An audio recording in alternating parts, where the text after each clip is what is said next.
So what brings you down then? I'm studying London College of Fashion. Hi there, I'm Edgar Wright, the director and co-writer of Last Night in Soho. And I'm Krysty Wilson-Cairns, the co-writer of Last Night in Soho. And we are standing in London, Soho, and we would like to take you around some of the locations from the film. Behind us is currently a construction site, but we made this into one of the clubs in the movie, the Rialto. Soho is, to me, like the only part of London that's 24/7, because around here, and especially like Old Compton Street through the middle, sort of feels like the heartbeat of London to me. Soho is just such an important location. It's got such a vibe. It's always creative and it's slightly dangerous. We are here in the heart of Soho, which is Frith Street. There's like 3 streets next to each other.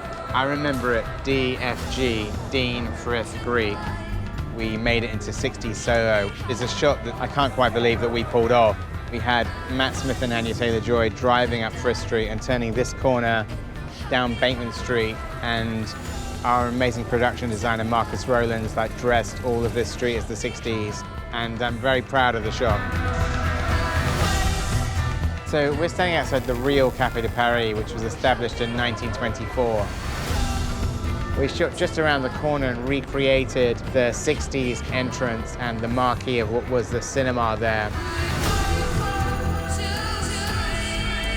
Inside, we decided that we were going to rebuild the Café de Paris on the stage, because in the first 60s sequence in the movie, there are tons of very complicated camera moves that would have been really difficult to do in the real location.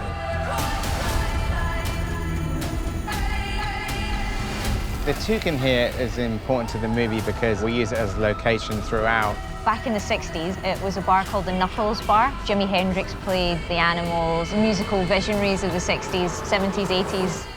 And then around about the early 90s, it became the bar you see behind us.